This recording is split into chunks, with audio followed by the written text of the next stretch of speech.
What is going on, everybody? It's your boy CT Strange here with Project Underdog Podcast. If it is your first time tuning in, I sincerely appreciate it. I'm very happy to have you on here.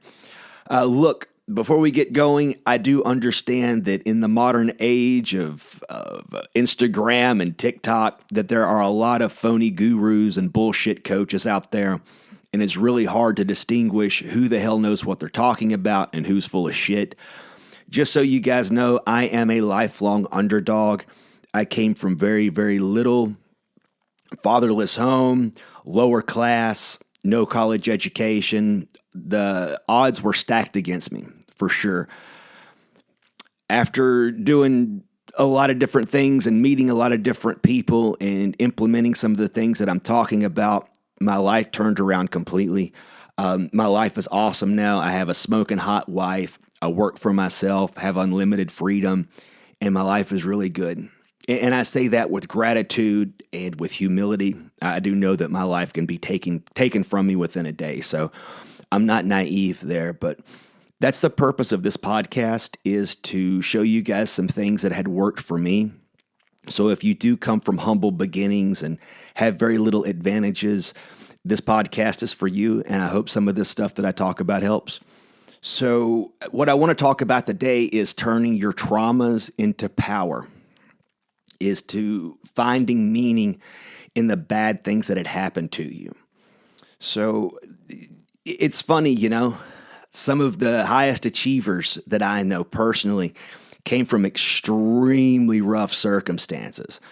I mean, extreme abuse of all kinds, physical, mental, sexual, some of the worst shit that you could imagine, and it propelled them to greatness. They had a chip on their shoulder because of what happened, that they didn't want to live in that.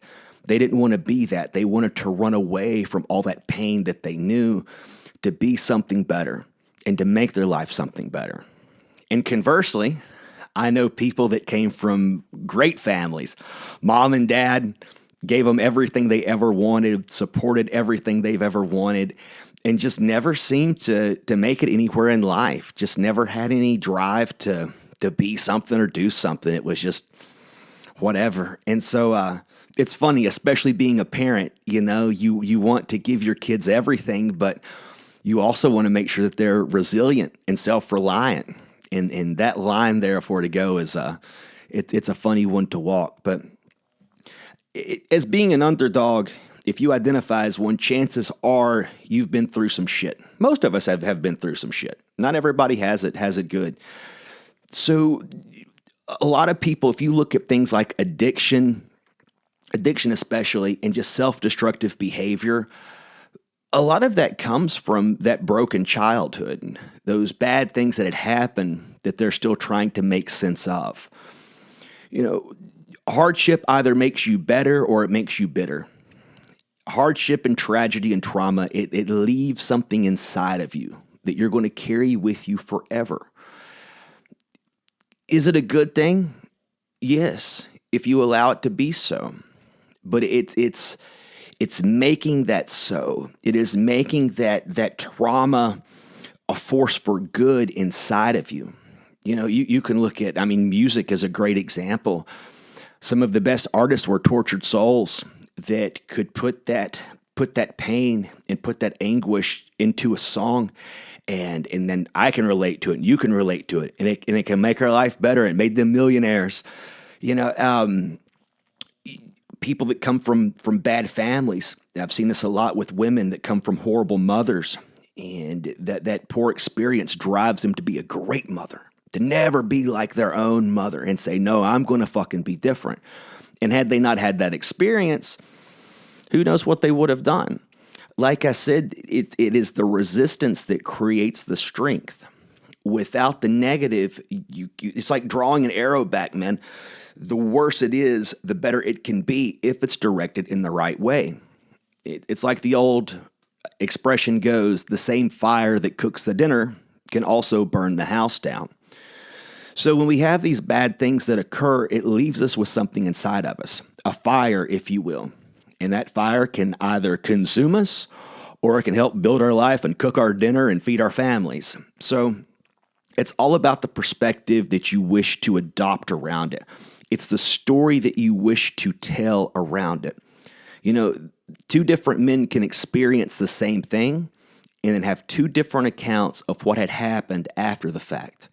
It is 100% up to you how you want to look at what had happened to you. And the first thing with that, speaking for myself too, I had a lot of daddy issues, I guess you could say. You know, not having my old man around, and when he was around, he wanted to make sure that he knew how much I was not liked, loved, and just how rotten of a person I was too. So it's funny how that pain tries to transfer from generation to generation. But with me, I had to give that shit meaning. I had to say, it is what it is. It fucking happened. And what am I going to do about it? So speaking for myself, knowing that he didn't believe in me, he thought I was shit.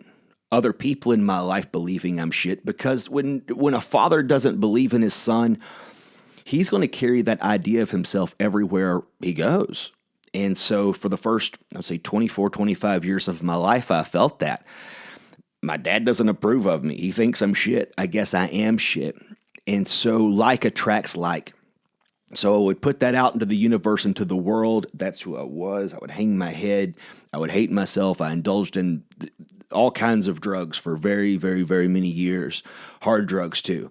Drugs you usually find in poor white neighborhoods in the South. And I'll leave it at that, you know.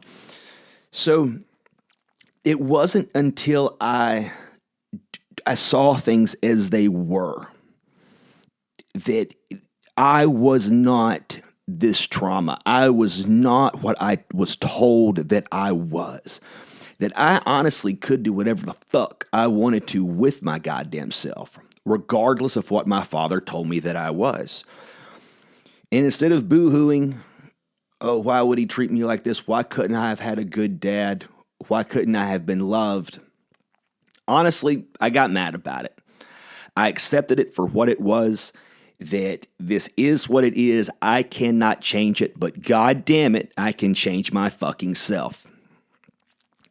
So all those bad things, the abuse that was not only from him, but from other people, the negative ideas about what I was, the bullying, the demeaning, everything that had occurred to me in my childhood and my life now became fucking fuel.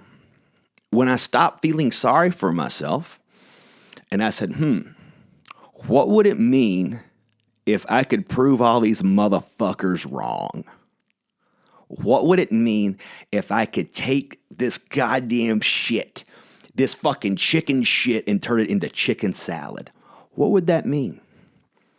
You know, I was always inspired by stories like Rocky. It's a great example. Just a bum from the street, just another bum from the neighborhood that had an opportunity to be something better, and he took it and fucking ran with it. And I thought the same thing there too. What if this kid that came from fucking dog shit, least likely to succeed, could go out into the world and be something fucking great? And not only be something great, but help other motherfuckers out there that didn't have shit either. That didn't have a snowball's chance in hell to be great or ever have anything good for that fucking matter. What if that could be you, man? What if that could be you that broke those generational curses that your grandfather had given your father and your great-grandfather had given your grandfather, of addiction and alcoholism and just overall hating their fucking life and hating their family, just being cold, unwilling to love? What if you could break that motherfucker? And that's where it all started.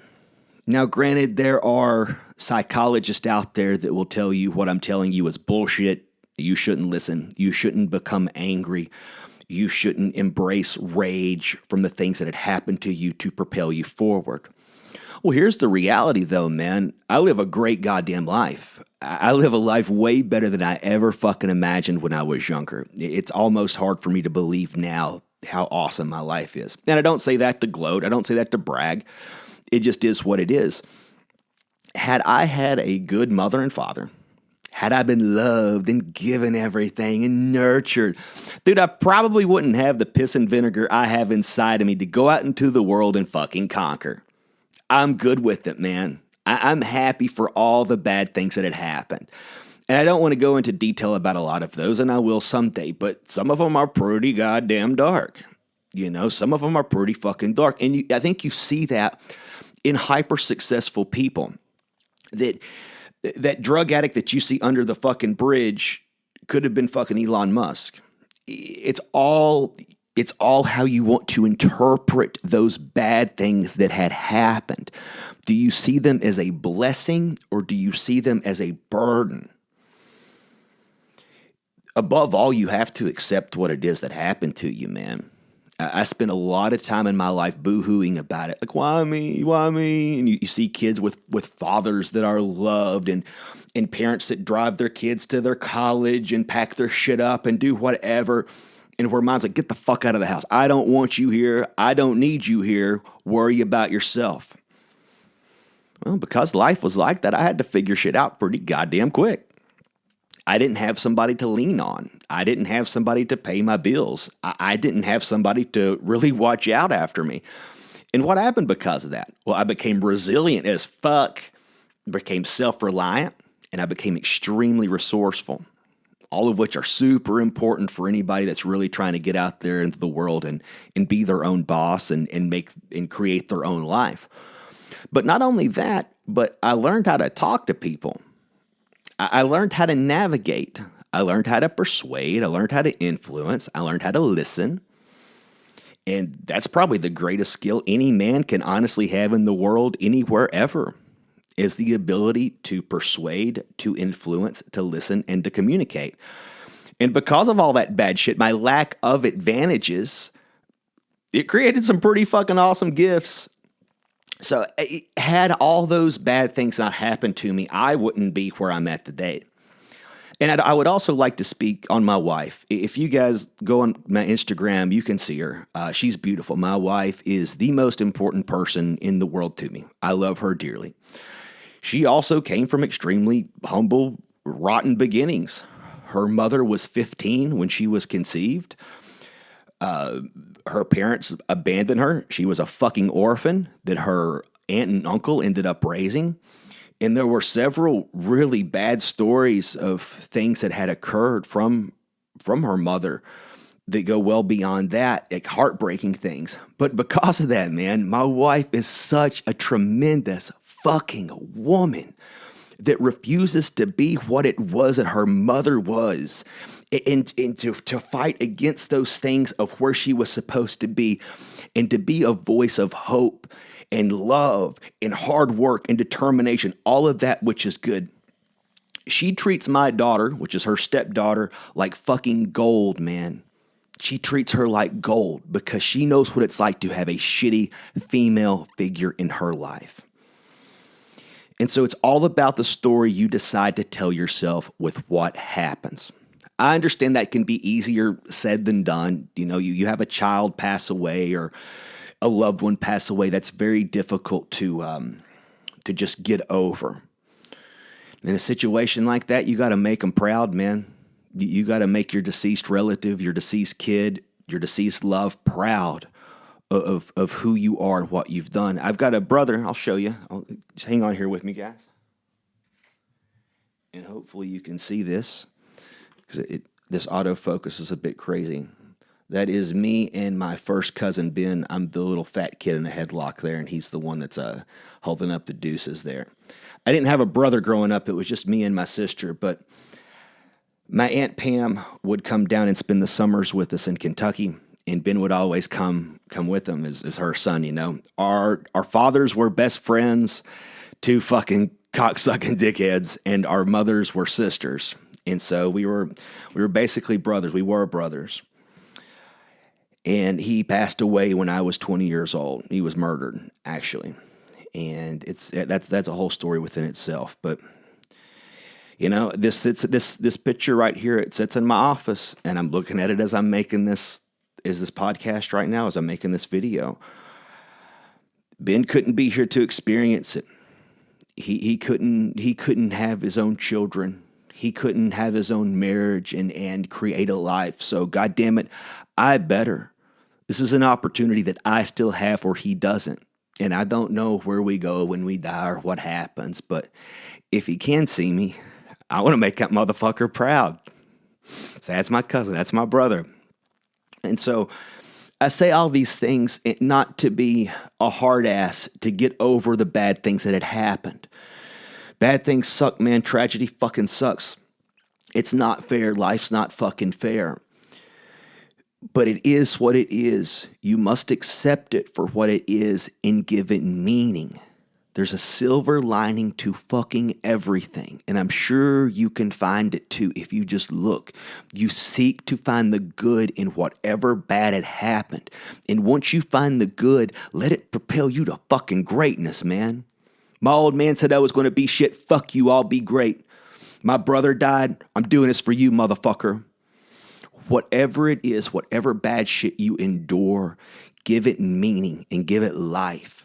Let that fire that's inside of you propel you to fucking greatness and not goddamn consume you with self-destructive behavior.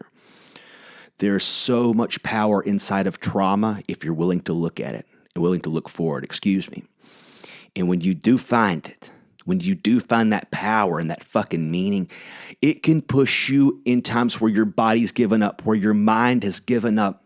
You can look at that thing that had happened, that meaning, that reason you fucking have to keep going, and it will move you. It will move you much further than anything else, any goddamn drug, any type of mental or physical conditioning. When you have a why, a reason that extends well beyond your goddamn self, man, it can push you to places you never thought you could go. And a lot of times it comes from that pain. It comes from that trauma and that tragedy you had experienced at one point in time. If there's anything that I can honestly tell you with my life is that I'm very grateful for everything bad that had ever happened. And it's been a lot of bad shit growing up that I wasn't responsible for. It's been a lot of time feeling sorry for myself and asking why. And now that I'm 38, I understand why, and I'm so fucking grateful. If you can find gratitude in the bad things that had happened for you, accept them for what they are, find meaning and then power inside of them, God damn it, the worse you have it, the better you're going to goddamn do. So that's all I got for you guys. I love you very much. Thank you for hopping on. I'll be back soon. See ya.